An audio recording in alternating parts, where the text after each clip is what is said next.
राघोपुर जा रहे हैं। वहां पर जितने साथियों ने, जितने कार्यकर्ताओं ने, जन स्वराज के परिवार के सदस्यों ने राजद के वहां पर जो उनका आधिपत्य है उसके खिलाफ जन स्वराज की बात को घर घर पहुंचाया है, उनके साथ जाकर बैठेंगे, कुछ लोगों से मुलाकात करेंगे, उनके साथ बैठकर उनकी जो भावना है उसको समझने का प्रयास करेंगे, ताकि कल जब केंद्रीय कमेटी की बैठक हो तो उसमें उनकी बात को शामिल किया जाए और कल उस पर जैसे बाकी सीट पर निर्णय होगा वैसे राघोपुर पर भी होगा। इसलिए आज मैं खुद से जा रहा हूं, राघोपुर दिन भर रहूंगा और ये समझने का प्रयास करूंगा कि वहां पर क्या कुछ करना चाहिए, कौन सबसे बेहतर व्यक्ति है जो चुनाव लड़ने के लिए माकूल पार्टी जिसको समझती है उसका नाम कल के लिए रिकमेंड किया जाएगा।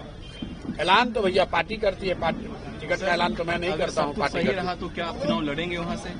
वहाँ के लोग जो तय करेंगे वो किया जाएगा। 2 जगह चुनाव लड़ने की बात कर रहे हैं मेरे भाई, अगर हमारे लड़ने की बात सुन के तेजस्वी यादव को राघोपुर छोड़ के भाग जाना है। मेरे आईडी में कुछ 2 जगह से तो उनको लड़ना ही पड़ेगा। खाली ये चर्चा चल रही है कि प्रशांत किशोर जन स्वराज वहाँ लड़ने आ रहा है तो तेजस्वी यादव दूसरी सीट खोज रहे हैं। उनका भी हालत वही होगा जो राहुल गांधी का अमेठी में हुआ, छोड़कर गए वायनाड तो अमेठी से ही हार गए। इसलिए मेरे भाई आज जा रहे हैं, अभी चर्चा शुरू हो रही है, अभी तो चुनाव अब शुरू हो रहा है, घबराइए नहीं, आगे आगे देखिए क्या होता है। एनडीए में सीट मेरे भाई सिर्फ फुटबॉल इसलिए हो रहा है क्या बात है कि कौन कितना सीट पाए, कितना जीत कर आए और कितना लूटपाट मचाए। ये लूट का सिर्फ फुटबॉल है, जन स्वराज में सिर्फ फुटबॉल नहीं है। जो भी है, जो जिन साथी कार्यकर्ताओं ने काम किया है उनमें से ही कुछ लोगों को टिकट मिल रहा है, जिनको नहीं मिल रहा है उनको इस बात का दुख जरूर होगा कि उनको नहीं मिला, लेकिन इस बात का उनको जरूर एहसास है कि जिसने काम किया है उसी में से किसी को मिला है। कुछ आरोप लगा रहे हैं प्रशांत जी आप पर कि टिकट इधर उधर कर दिया। बिल्कुल ठीक बात है, आरोप तो लगेगा ही भाई। कुल मिला जुलाकर 243 लोग ही चुनाव लड़ सकते हैं, लेकिन जन स्वराज को बनाने के लिए तो हजारों लोगों ने खून पसीना बहाया है। लेकिन उन साथी कार्यकर्ताओं को ये विश्वास है कि जन स्वराज में कुछ भी बिक नहीं सकता है। चयन में सही गलत हो सकता है, आप उससे सहमत असहमत हो सकते हैं, लेकिन अपना परिवार है। जो लोग अगर कुछ असहमत भी होंगे उनके साथ बैठकर बात हो जाएगी। आपका साइड इफेक्ट जोरदार है, वहाँ पवन जी ने वापस ले लिया।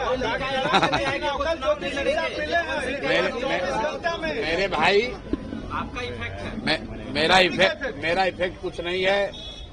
न्यायालय में हमको चुनौती देने वाले अशोक चौधरी ने कहा कि हम अब जनता की अदालत में जाएंगे, तो आपके जरिए मैं पूछना चाहता हूं कि वो घोषित करें कि किस विधानसभा में जनता की अदालत में आ रहे हैं। दम है तो अशोक चौधरी बताए कि किस जनता की अदालत में जा रहे हैं, और अगर जनता की अदालत में नहीं जा रहे हैं तो न्यायालय में आइए, और नहीं आइए तो आपकी गलती मान ली जाएगी कि आपने चोरी भ्रष्टाचार किया है। रुकिए भाई, अभी आ रहा हूं उस पर। पहले से 4 जो मूर्छित है उसका तो बता दें। जो 4 लोगों ने कहा कि जनता तय करेगी, तो जनता तो सरकार बनाएगी, तुम 4 भ्रष्ट लोगों को जवाब देना है। तो दिलीप जायसवाल, सम्राट चौधरी, मंगल पांडे और अशोक चौधरी को अनाउंस करना चाहिए कि किस जनता की अदालत में जाएंगे, कौन सा विधानसभा से चुनाव लड़ेंगे, ताकि जन स्वराज का कोई ना कोई सिपाही इन भ्रष्टाचारियों पर से इनसे पूरा हिसाब किया जा सके। पवन सिंह से हमारा कोई झगड़ा नहीं है, मैंने कल भी कहा था, पवन सिंह जी हमारे मित्र हैं, वो भाजपा में है, कहाँ है उससे मतलब नहीं है, हमारे मित्र हैं। उनकी पत्नी कल आई थी, जैसा कि आपके सामने आई, प्रेस के सामने मैंने जो कहा, उनका जो व्यक्तिगत मामला है उससे हमारा जन स्वराज का कोई लेना देना नहीं है, और राजनीतिक तौर पर उनकी पत्नी ने मेरे से कोई बातचीत की नहीं है। जैसा आप बता रहे हैं, पवन सिंह जी ने कहा है कि वो चुनाव नहीं लड़ेंगे, तो ये उनका और भाजपा का मामला है, उस पर हम लोगों को कुछ नहीं करना। अब भाई ये डर है कि क्या है, ये तो जाके आप उनसे पूछिए, अशोक चौधरी से पूछिए कि ये डर है कि प्रशांत किशोर का डर है कि तुम्हारे अपने किए गए भ्रष्टाचार का डर है। डर आदमी को अपने कर्मों का होता है। अगर आप गलत काम करेंगे तो आपको डर लगेगा।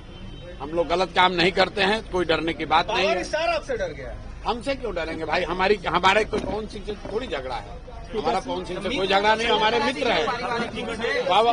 सुनिए, पवन, हाँ बिल्कुल, तेजस्वी को इसलिए डरना चाहिए कि राघोपुर की जिस जनता ने मुख्यमंत्री बनाकर रखा है, उप मुख्यमंत्री उनके माँ बाप को, राघोपुर की जिस जनता ने उनको उप मुख्यमंत्री बनाया, उस राघोपुर की जनता, वहाँ के बच्चे, वहाँ के परिवार, वहाँ की महिलाएं किस कष्ट में जी रही हैं, इसकी चिंता तेजस्वी ने नहीं की है, इसलिए उनको डरना चाहिए।